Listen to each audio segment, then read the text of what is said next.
Reborn एक नई जिंदगी chapter 4। Scene paradise hotel, Kabir Kapoor का कमरा।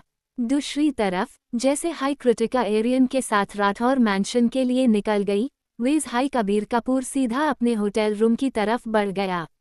उसके स्टेप्स फास्ट द पर दिमाग उलझा हुआ। आज यूज कैसे भी क्रिटिका से मिलना था, कुछ बातें क्लियर करनी थी कि उनकी क्रिटिका उससे सिर्फ फेमिलियर नहीं लग रही थी, वो बहुत ज़्यादा अपनी सी लग रही थी। कबीर अपने रूम में आया, दूर बैंड किया और विंडो के पास खड़ा हो गया। ए फ्लैट पहली बार कबीर कपूर को ठीक से देखना जरूरी था। कबीर की आंखें गहरी ब्लू थी, बिल्कुल क्रिटिका की आंखों जैसी, सेम टू सेम। पर उसकी पर्सनालिटी अलग थी। वो डैशिंग था, शार्प जॉलाइन, टॉल फ्रेम और नेचुरली कमांडिंग ऑरा। सिर्फ 24 साल की एज में हाई उसकी प्रेजेंस बोलती थी, पावर और मिस्ट्री दोनों एक साथ। पर जब भी कबीर ने क्रिटिका को देखा था, उसकी जुबान पर सिर्फ एक हाई नाम आया था, मन्नत। कबीर ने आंखें बैंड की। मन्नत, वही चेहरा, वही आंखें, वही शांत सी गहराई। उसने तुरंत फोन उठाया। स्क्रीन पर एक हाई नाम फ्लैश हो रहा था। डैड। कॉल कनेक्ट होते हाई सामने से आवाज आई। बेटा, क्या हुआ? सब ठीक तो है? कबीर ने बिना रोल कहा। डैड, मैंने आज किसी को देखा। कौन? सामने से आवाज थोड़ी अलर्ट हो गई। किसकी बात कर रहे हो? कबीर की आवाज में सीरियसनेस आ गई।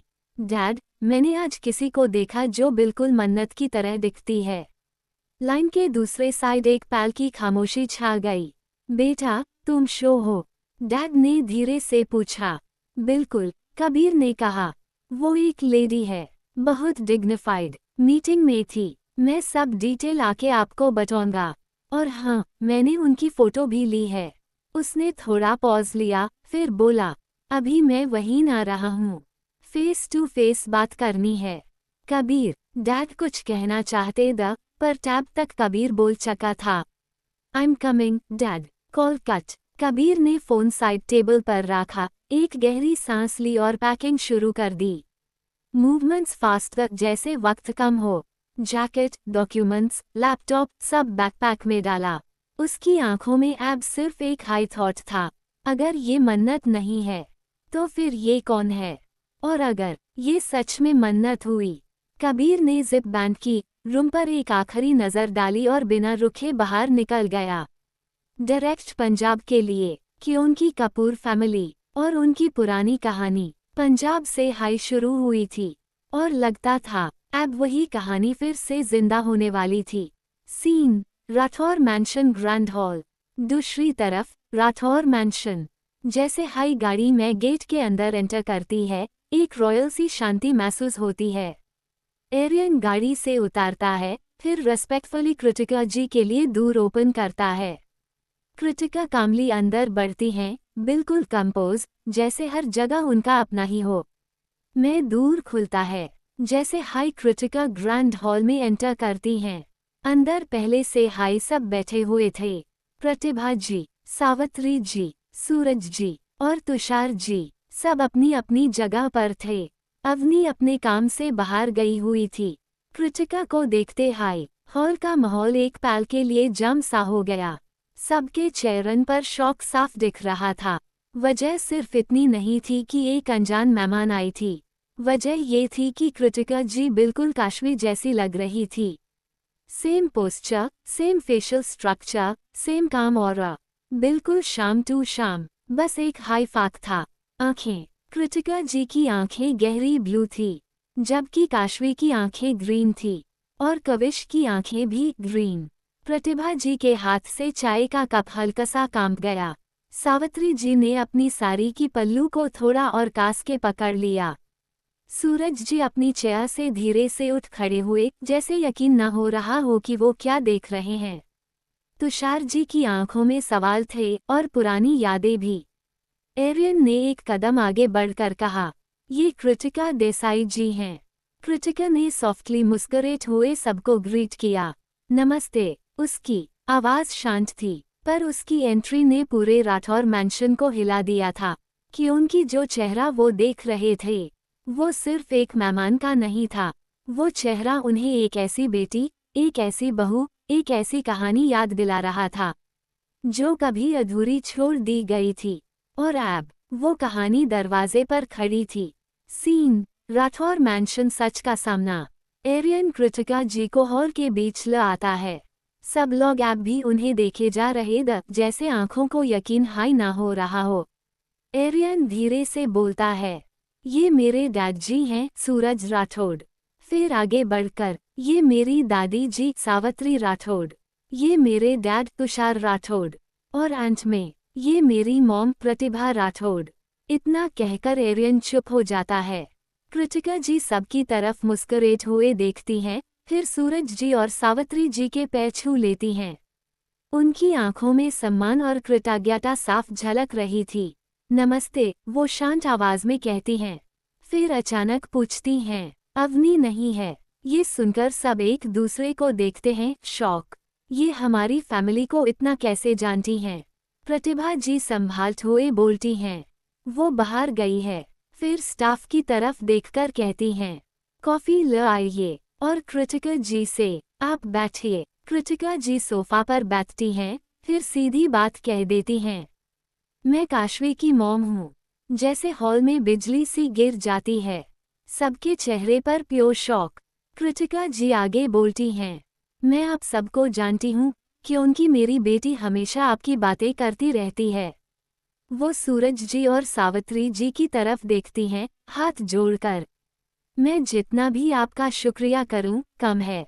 सिर्फ आपकी वजह से आज मेरी बेटी मेरे पास है, नहीं तो वो। आगे के शब्द कृतिका जी के मुंह से निकल ही नहीं पाते। आंखें भर आती हैं। प्रतिभा जी तुरंत बोल पड़ती हैं, नहीं बहन जी, काशवी हमारे घर की बेटी है। हमसे यूज बेटी बनाना नहीं पड़ा।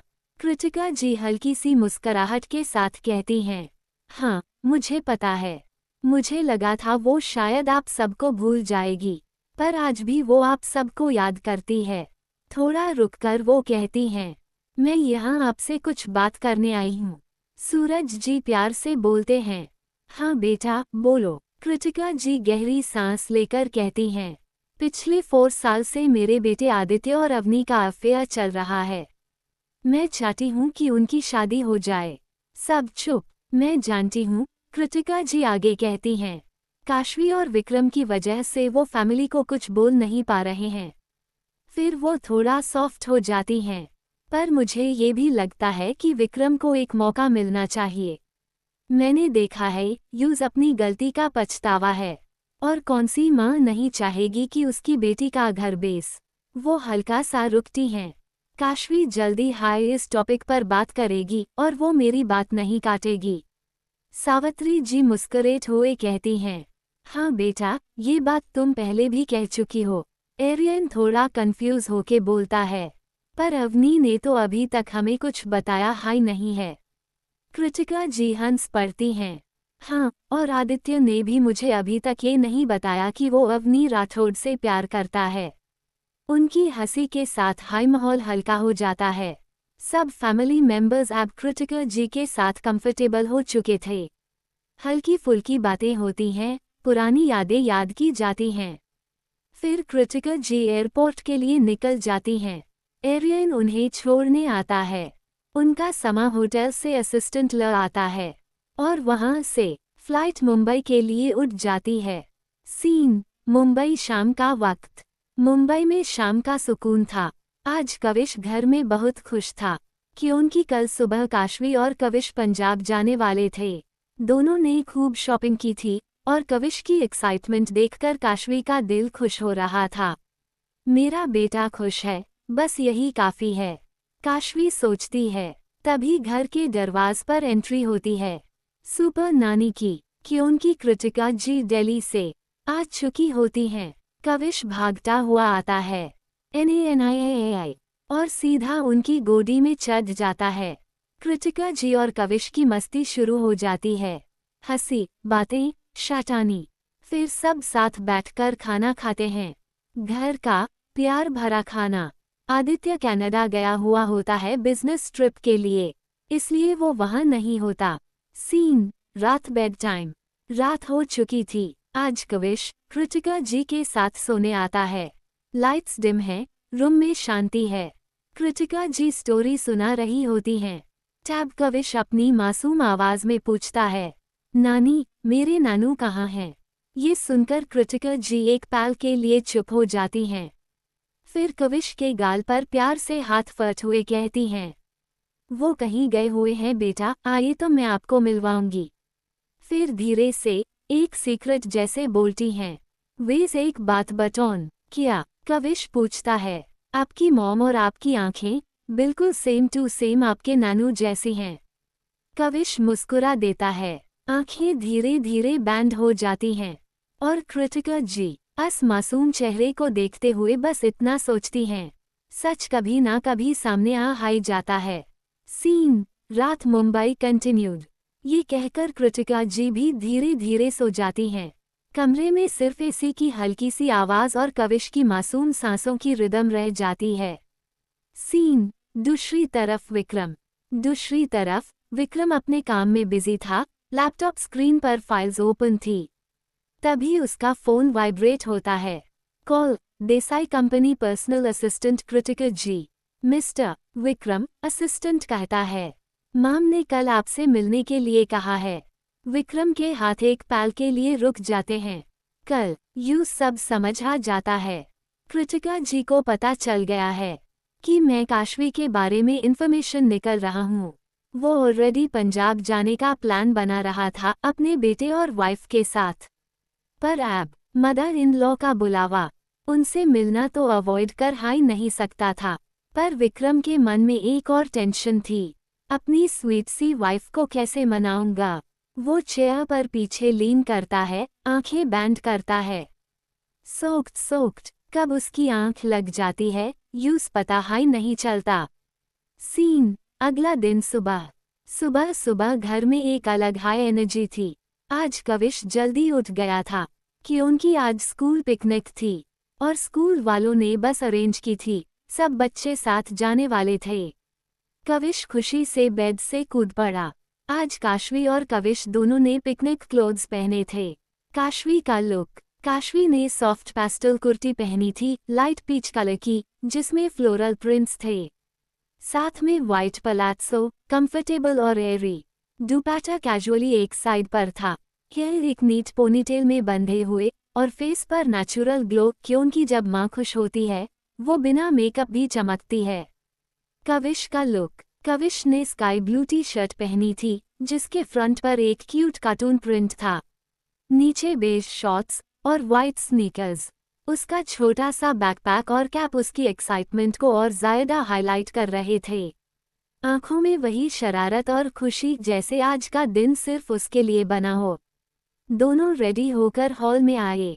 नानी, बाय, कविश भागता हुआ बोला। काशवी मुस्कुराते हुए बोली, बाय माँ। कृतिका जी ने दोनों के सर पर हाथ फटा हुआ कहा, इंजॉय करो। और कविश, टीचर की बात सुनना।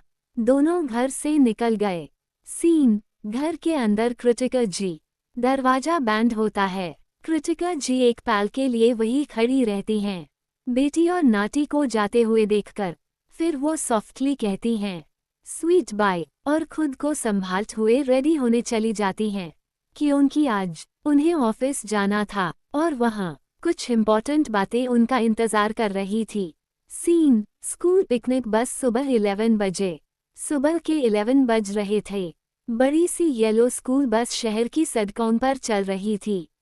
बस के अंदर एकदम फेस्टिवल जैसा माहौल था, हंसी, शोर और बच्चों की खुशी से भरी आवाज़ें। सारे बच्चे अपनी अपनी मम्मी के साथ बस में बैठे हुए थे। कोई विंडो के पास बैठा बाहर के व्यू को देख रहा था तो कोई अपने फ्रेंड्स के साथ सीट बदल बदल कर बैठ रहा था। बस के एक कोना से बच्चों की आवाज़ आई, चल चल घूम चलते हैं। और फिर सब मिलकर सॉन्ग्स गाने लगे, कभी राइम, कभी मूवी सॉन्ग, कभी क्लैप्स के साथ। टीचर सिर्फ मुस्कुराकर देख रही थी। कविश अपने दोस्तों के साथ फुल मस्ती में था। कभी सीट पर खड़ा हो जाता, कभी हाथ हिला हिला कर गाता। काशवी उससे देखकर हंस रही थी। उसकी आंखों में सुकून था। बस मेरा बेटा खुश रहे। तभी पास वाली सीट से काव्य की मम्मी जाया बोली, अरे कविश तो पूरा एंटरटेनर निकला। काशवी हंसकर बोली, बिल्कुल अपनी नानी पर गया है। थोड़ी दूर मृणाल की मम्मी तृप्ति भी शामिल हो गई। ये पिकनिक तो बच्चों के साथ साथ हम मॉम्स के लिए भी है, वो हंसी। बस के अंदर सब मॉम्स एक दूसरे से बातें कर रही थी। स्कूल के किस, बच्चों की शाटनियान, टिफिन के आइडियाज। बच्चे मिलकर ताली बजा रहे थे। कोई अंताक्षरी शुरू कर रहा था तो कोई बस गेम। पियो बस में सिर्फ मस्ती और मजा था। बस आगे बढ़ रही थी और हर सीट पर एक हाई फीलिंग थी। आज का दिन यादों से भरा होने वाला था। सीन, देसाई कंपनी कृतिका जी का ऑफिस दोपहर 2 बजे। दोपहर के 2 बज रहे थे। देसाई कंपनी के टॉप फ्लोर पर स्थित कृतिका जी का ऑफिस शांत और एलिगेंट था। फ्लोर 2 सीलिंग ग्लास विंडोज से मुंबई का स्काईलाइन दिख रहा था।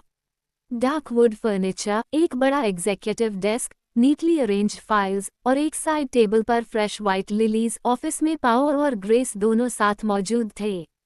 कृतिका जी अपनी चेयर पर बैठी थी, नेवी ब्लू फॉर्मल साड़ी में, पूरी तरह बॉस लेडी वाइब। टेबल पर एक ओपन फाइल थी, पर उनका ध्यान दरवाजे पर था। तभी दूर नॉक हुआ। कम इन। विक्रम राठौर अंदर आया। उसकी बॉडी लैंग्वेज थोड़ी टेंस थी, पर आंखों में गिल्ट साफ दिख रहा था। कृतिका जी ने यूज गहरी नजर से घूरा, जैसे एक हाई नजर में सब कुछ पढ़ लिया हो। विक्रम ने धीरे से कहा, आपने मुझे बुलाया मम्मी जी। कृतिका जी के चेहरे पर हल्की सी मुस्कुराहट आई। ए फ्लैट तुम्हें सब पता हाई है, वो बोली। तुमसे क्या हाई छुपौन बेटा। फिर उनके चेहरे पर एक डेविलिश स्माइल आई।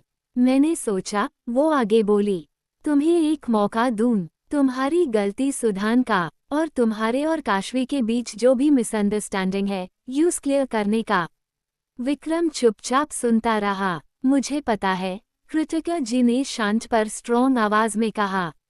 काशवी तुमसे गुस्सा है और मुझे ये भी पता है कि तुम लोग पंजाब जाने वाले थे।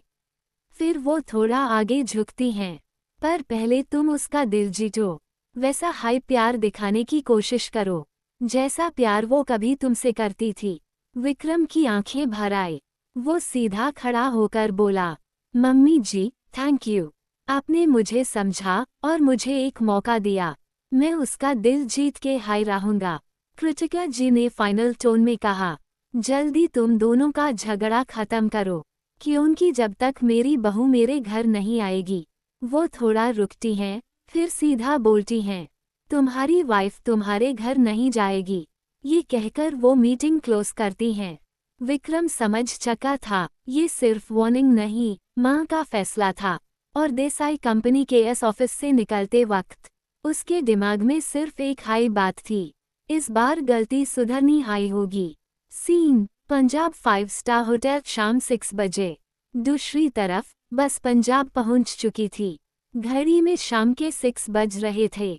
लंबी जर्नी के बाद जब बस होटल के सामने रुकी, तो सबके चेहरों पर थकान के साथ साथ एक्साइटमेंट भी साफ दिख रही थी। ये होटल एक ग्रैंड 5 स्टार प्रॉपर्टी था। Wide porch, shining lights, glass doors और वेलकमिंग स्टाफ। जैसे हाई बस से बच्चे और उनकी मॉम्स उतारे, बेल बॉयज और होटल स्टाफ तुरंत उनकी मदद के लिए आ गए, कि उनकी कविश का स्कूल इंटरनेशनल मुंबई स्कूल था और यहाँ आने वाली सब families well to do, rich background से बिलोंग करती थी। इसी वजह से स्कूल मैनेजमेंट ने रहने सहने में कोई कॉम्प्रोमाइज नहीं किया था। रिसेप्शन एरिया में एक प्रॉपर काउंटर लगाया गया था, जहां स्कूल रिप्रेजेंटेटिव्स और होटल स्टाफ ऑलरेडी प्रेजेंट थे। नेम्स चेक हो रहे थे, की कार्ड्स डिस्ट्रीब्यूट किए जा रहे थे। Each mom and child one room, staff clearly explain कर रहा था। हर मम्मी को अपने बेटे के साथ एक एक लग्जरी रूम अलॉट किया गया। Spacious rooms, king size beds, attached balconies और विंडो से पंजाब का सॉफ्ट इवनिंग व्यू। कविश जैसे हाई रूम में एंटर करता है, एक्साइटमेंट से बोलता है, वाओ मैमा, ये तो पैलेस जैसा है। काशवी मुस्कुराकर उसके बाल सालाती है। हाँ बाबा, पर पहले फ्रेश हो जाओ। बाकी रूम्स में भी ऐसा हाई माहौल था। कोई बच्चा बेड पर जंप कर रहा था, कोई विंडो से बाहर देख रहा था, और मॉम्स अपना लगेज अनपैक कर रही थी। स्कूल वालों ने सब अरेंजमेंट्स पहले से परफेक्टली प्लान किए थे। सेफ्टी, कंफर्ट और कन्वीनियंस का पूरा ध्यान रखा गया था। शाम के इस वक्त होटल के कॉरिडोर्स में बच्चों की हंसी और मॉम्स की बातें गूंज रही थी। सफ़र खत्म हो चुका था और पिकनिक का असली मज़ा अब शुरू होने वाला था। सीन, पंजाब होटल मन्नत। ये सिर्फ एक 5 स्टार होटल नहीं था, ये पंजाब का नंबर 1 टॉप रैंकिंग होटल था। इस शहर में अगर किसी का सिक्का चलता था तो वो था कपूर फैमिली का। होटल के एंट्रांस पर लिखा था बड़े रॉयल लेटर्स में, होटल मन्नत। गोल्डन लाइट्स में चमकता हुआ नाम जैसे अपनी पहचान खुद बयान कर रहा हो। ये होटल कपूर ग्रुप की प्रॉपर्टी था, पंजाब की शान, पावर और प्रेस्टीज का सिंबल। पॉलिटिक्स हो, बिजनेस हो या सोसाइटी के एलीट सर्कल्स, कपूर फैमिली का नाम लिए बिना बात पूरी हाई नहीं होती थी। इसी वजह से स्कूल मैनेजमेंट ने भी बिना सेकंड थॉट के होटल मन्नत को चूज किया था। Security top class, privacy complete और लग्जरी अनकॉम्प्रोमाइज्ड। रिसेप्शन लॉबी किसी पैलेस से कम नहीं लग रही थी। High ceilings, crystal chandeliers, marble floors और सॉफ्ट क्लासिकल म्यूजिक।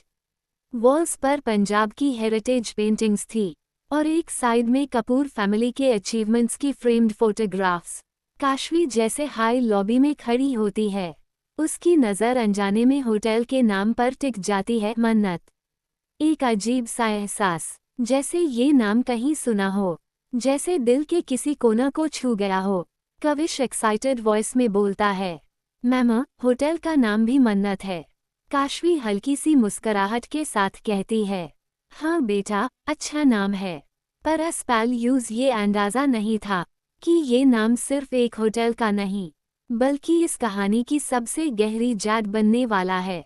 क्योंकि ये वही कपूर फैमिली थी जिसका जिक्र बोर्ड मीटिंग में हुआ था, जिसका बेटा कबीर कपूर मुंबई से पंजाब की तरफ निकल चुका था और जिनके राज धीरे धीरे सामने आने वाले थे।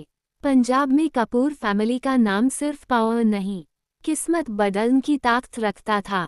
और अब काशवी, कविश, कृतिका और पूरी कहानी सब अनजाने में कपूर फैमिली के सबसे करीब आ चुके थे। होटल मन्नत के शीशे के दरवाज बंद हुए और एक नया चैप्टर चुपचाप शुरू हो गया। सीन, पंजाब कपूर फैमिली का परिचय। पंजाब में अगर किसी फैमिली का नाम, पावर और पहचान एक साथ ली जाती थी तो वो थी कपूर फैमिली। ये सिर्फ एक रिच फैमिली नहीं थी, ये एक लेगेसी थी। अमरदीप कपूर दादाजी, कपूर फैमिली के पिला अमरदीप कपूर। उनकी आंखें गहरी ग्रीन थी, तेज, शार्प और कमांडिंग। गस वाले थे, पर वो गुस्सा भी सिर्फ अपने बच्चों के लिए, बाहर दुनिया के लिए स्ट्रिक्ट। घर के अंदर एक सॉफ्ट हार्टेड फादर और दादाजी 70 साल की उम्र में भी आज 50 के लगते थे। फिट बॉडी, स्ट्रेट पोस्चर और वही रॉयल वॉक। हमेशा कुर्ता पजामा और पंजाबी पगड़ी में रहते।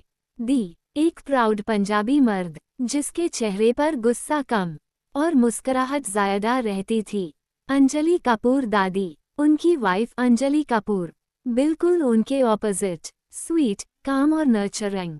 उनकी ब्लैक आइज में हमेशा प्यार और कंसर्न होता था। फैमिली के लिए तो वो एक स्ट्रॉन्ग बैकबोन थी, पर साथ हाई एक एनजीओ चलाती थी जहां वो साइलेंट हेल्प करती थी, बिना दिखाव के।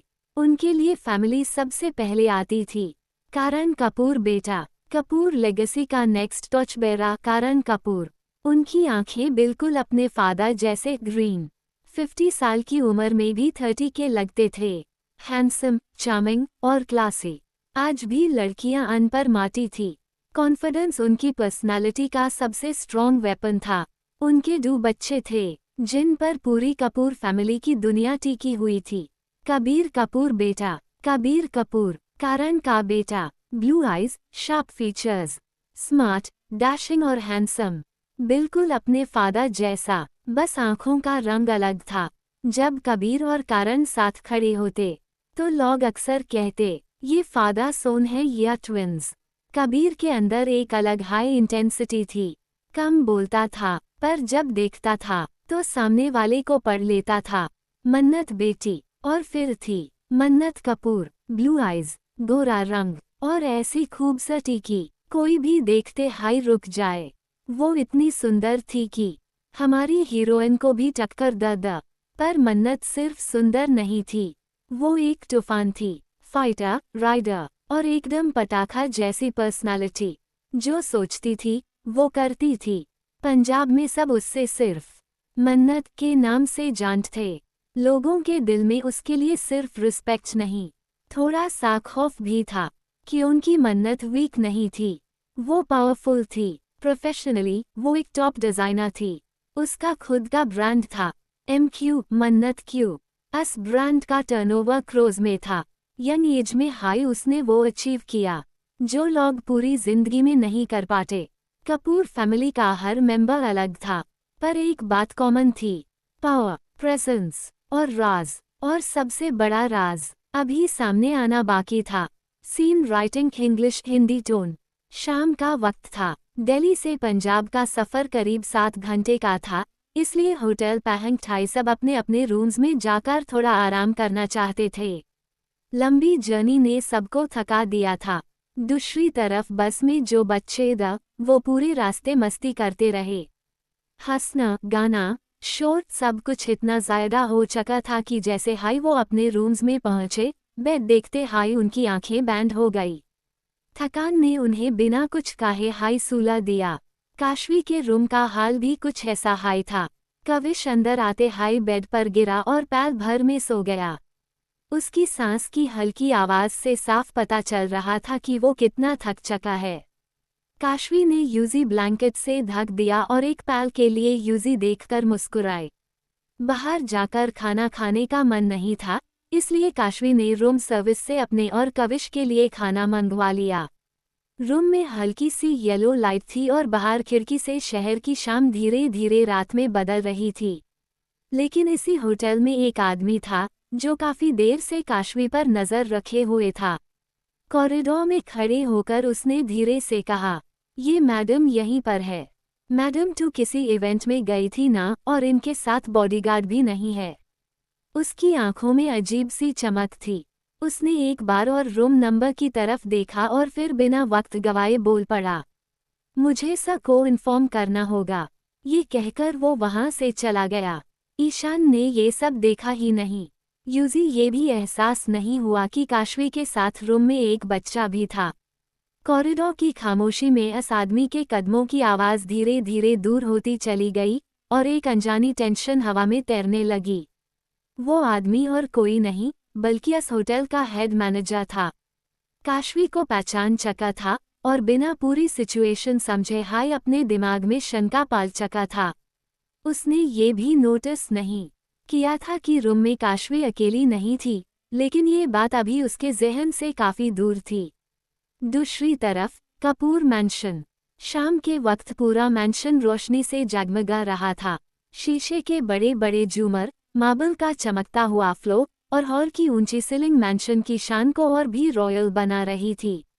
दीवारों पर पुराने कपूर खानदान के पोर्ट्रेट्स लगे हुए जैसे हर तस्वीर अपनी हाई कहानी सुना रही हो। हॉल में एक अलग हाई ग्रेविटी था, जैसे यहाँ लिया गया हर फैसला सिर्फ इस घर तक सीमित नहीं रहता। हॉल में सब लोग पहले से मौजूद थे। अमरदीप कपूर, घर के दादाजी, सोफा पर शांत बैठे हुए थे। सफ़ेद कुर्ता पजामा, ऊपर से ग्रे शॉल जो उनकी शोल्डर्स पर बड़ी शान से रखा था।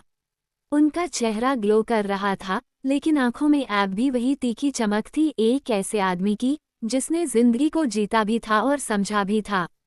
उनका पोस्टर हाई बता देता था कि इस घर की नींव इन्हीं के फैशन पर टिकी हुई है। उनके पास हाई अंजलि कपूर, दादी जी, बैठी थी। रेशम की पेस्टल साड़ी, गले में मोतियों का हार और माथे पर छोटी सी बिंदी, उनका लुक एकदम ग्रेसफुल था। चेहरे पर नरमी थी, पर आंखों में एक माँ और दादी का गहरा अनुभव छुपा हुआ था। वो अमरदीप जी के पास हल्की सी झुककर बैठी थी, जैसे उनकी मौजूदगी हाई उनकी ताकत हो। तभी कबीर कपूर हॉल में एंटर हुआ। उसका चेहरा अनयूजुअली सीरियस था, जो टाइट, आंखों में कोई गहरी बात दबी हुई, जैसे अंदर किसी डिसीजन का बोझ उठाए हुए हो। उसके कदम सीधे कॉन्फिडेंट, लेकिन नजर कहीं और उलझी हुई थी।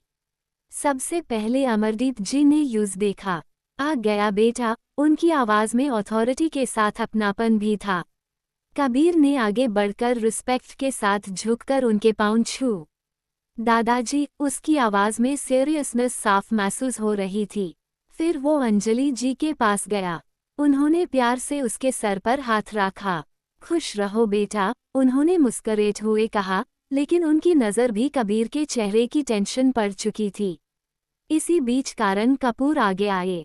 कारण कपूर का लुक एक मैच्योर, रिस्पॉन्सिबल आदमी का था। टेलर्ड शर्ट, डार्क ट्राउजर्स और हाथ में घड़ी जो उनकी डिसिप्लिन्ड लाइफस्टाइल को दिखाती थी।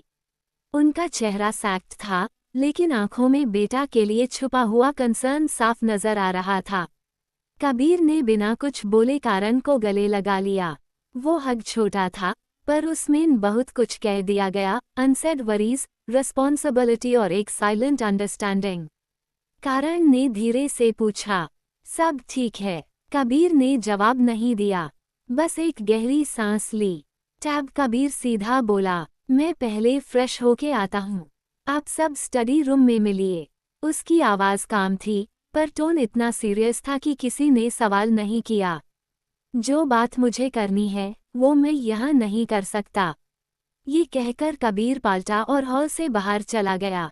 जाते जाते उसने पीछे मुड़कर सबको एक सलाविया नज़र से देखा, जैसे कह रहा हो जो आने वाला है वो आसान नहीं होगा।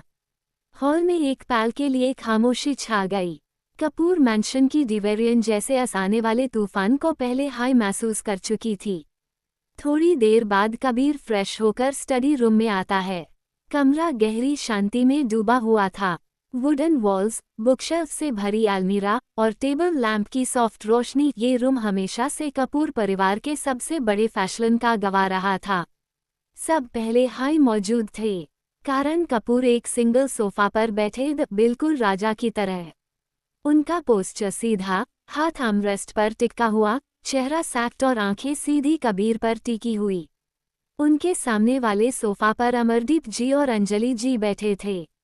अमरदीप जी शांत, लेकिन उनकी आंखें सवालों से भरी हुई थी। अंजलि जी के चेहरे पर चिंता साफ नजर आ रही थी। कबीर आकर एक और सिंगल सोफा पर बैठ जाता है। कमरे की हवा जैसे और भी भारी हो जाती है। कारण ने बिना किसी भूमिका के कहा, अभी बोलो। कबीर ने एक लंबी सांस ली। कुछ पल के लिए उसकी नज़र नीचे झुकी रही, फिर उसने आंखें उठाकर बोला, मैंने किसी को देखा जो बिल्कुल मन्नत की तरह दिखती थी। ये सुनते हाई कारण का चेहरा शौक से जम गया। अंजलि जी तुरंत बोल पड़ी, क्या? अमरदीप जी की आवाज़ गहरी और सख्त हो गई। ये कैसे हो सकता है? कबीर ने धीरे से सहिले। हाँ, मुझे भी समझ नहीं आ रहा कि ये कैसे हो सकता है। ये कहकर उसने अपनी जेब से फ़ोन निकला, स्क्रीन अनलॉक की और सामने सबकी तरफ बढ़ा दिया। स्क्रीन पर जो तस्वीर थी, उसने कमरे की सारी हवा खींच ली। वो कृतिका की फोटो थी। ब्लू आइज, गहरी और चमकती हुई, गोरा रंग, बिल्कुल नेचुरल ग्लो के साथ, और उनके फेस फीचर्स, नाक, लिप्स, आंखों का कट, सब कुछ इतना खूबसूरत था कि नज़र हटाना मुश्किल हो जाए। और सबसे ज़्यादा जो चीज़ चुभ रही थी, वो ये थी कि ये सब बिल्कुल उनकी बेटी मन्नत जैसा था। आंखों से लेकर चेहरे तक, जैसे कोई साया हो एक हाई रूप के दो चेहरे। कमरे में सब शॉक हो गए। कारण ने धीरे पर कठोर आवाज में कहा, ये कैसे पॉसिबल है? कबीर ने आंखों में उलझन के साथ जवाब दिया, यस डैड। उसने कुछ और कहना चाहा, लेकिन शब्द जैसे उसके गले में अटक गए। मुझे ऐसा लगता है कि तभी अचानक अमरदीप जी का फ़ोन रिंग होने लगा। पहले उन्होंने फ़ोन की तरफ देखा भी नहीं।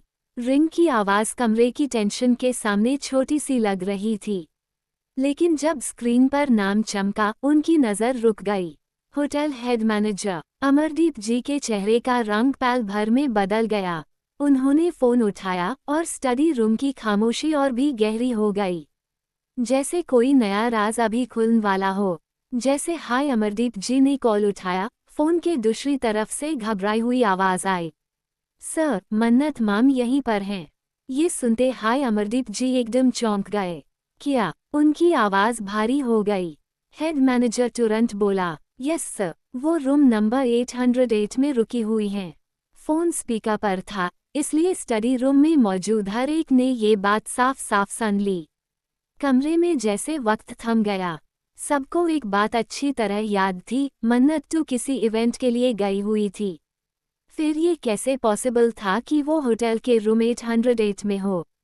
अमरदीप जी ने बिना वक्त गवे सख्त आवाज में कहा, पता लगाइए उसके साथ कौन है, और 15 मिनट में मुझे पूरी इन्फॉर्मेशन चाहिए। इतना कहकर उन्होंने कॉल कट कर दिया।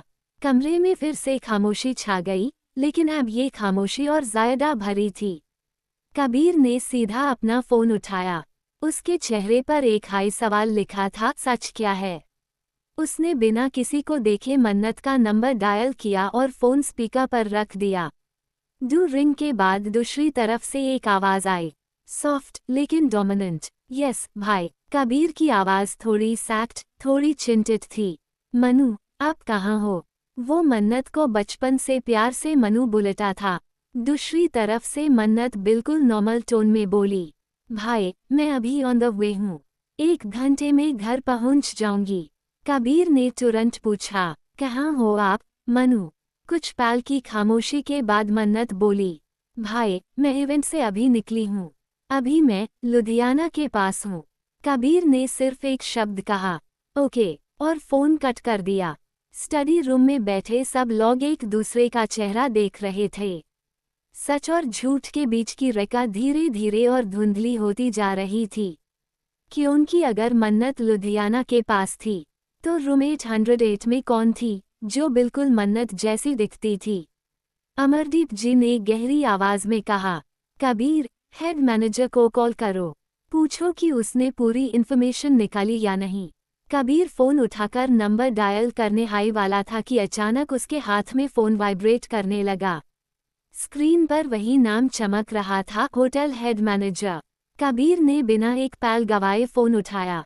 हेलो, दूसरी तरफ से थोड़ी घबराई हुई आवाज़ आई, सॉरी सर। स्टडी रूम में सब लोग सीधे होकर बैठ गए। हेड मैनेजर ने बात कंटिन्यू की, वो लेडी मन्नत माम जैसी हाई लग रही थी, इसलिए मैंने बिना कंफर्म किए सीधा आपको कॉल कर दिया। मुझसे मिसअंडरस्टैंडिंग हो गई। कबीर की आवाज़ तुरंत तेज हो गई। मतलब आपने खुद बोला था कि वो बिल्कुल मन्नत जैसी दिख रही थी। मैनेजर ने जल्दी से सफाई दी। हाँ सर, देखने में वो सेम मन्नत माम की तरह हाई लगती हैं, लेकिन उनकी आइज ग्रीन हैं। ये सुनते हाई रूम में एक हल्की सी मूवमेंट हुई।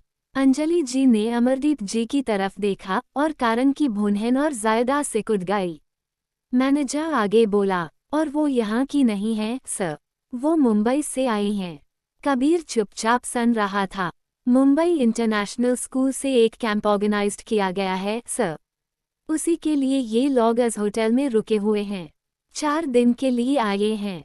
उसने थोड़ा रुक कर कहा, बस इसलिए मुझे लगा कि शायद वो मन्नत माम हाई हैं। इस कन्फ्यूजन के लिए I am really sorry sir. इतना कहकर उसने कॉल कट कर दिया।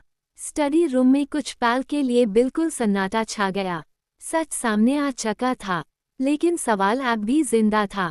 कबीर ने धीरे से फ़ोन नीचे रखा। उसकी आंखों में अब भी वही तस्वीर घूम रही थी, वो चेहरा जो मन्नत जैसा था लेकिन मन्नत नहीं था।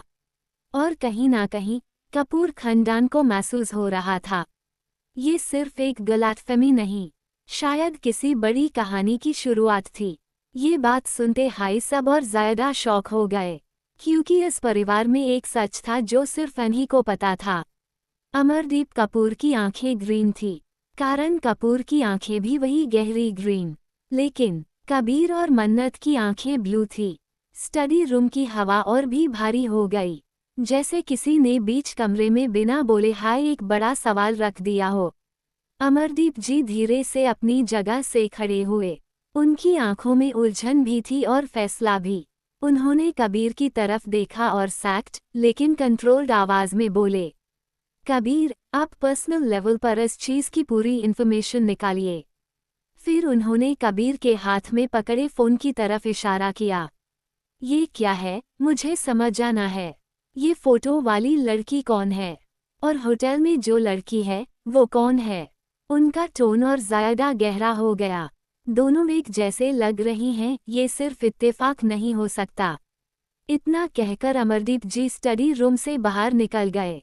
अंजलि जी तुरंत उनके पीछे चल पड़ी। जाते वक्त उन्होंने एक बार मुड़कर कबीर को देखा, उनकी आंखों में चिंता भी थी और चुपचाप दुआ भी। कमरे में सिर्फ कबीर और कारण रह गए। कबीर ने अपने डैड की तरफ देखा। उसकी आवाज़ पहली बार थोड़ी टूट सी गई। डैड, ये क्या हो रहा है? मुझे कुछ भी समझ नहीं आ रहा। कारण कपूर अब भी शौक में थे। उनकी ग्रीन आंखें गहरी सोच में डूबी हुई थी। कुछ पल चुप रहने के बाद उन्होंने बस इतना कहा, कल सुबह बात करते हैं। उन्होंने कबीर के कंधे पर हल्की सी ठपकी दी, जैसे कह रहे हो स्ट्रॉन्ग रहो। और फिर वो भी अपने रूम की तरफ चल दिए। स्टडी रूम में कबीर अकेला रह गया। टेबल लैंप की रोशनी में उसका चेहरा आधा चमक रहा था, आधा अंधेरे में डूबा हुआ। उसके दिमाग में सिर्फ एक हाई सवाल घूम रहा था, ग्रीन आइज, ब्लू आइज, और एक चेहरा जो मन्नत जैसा था, पर मन्नत नहीं। कहीं ना कहीं सच अब छुपने वाला नहीं था।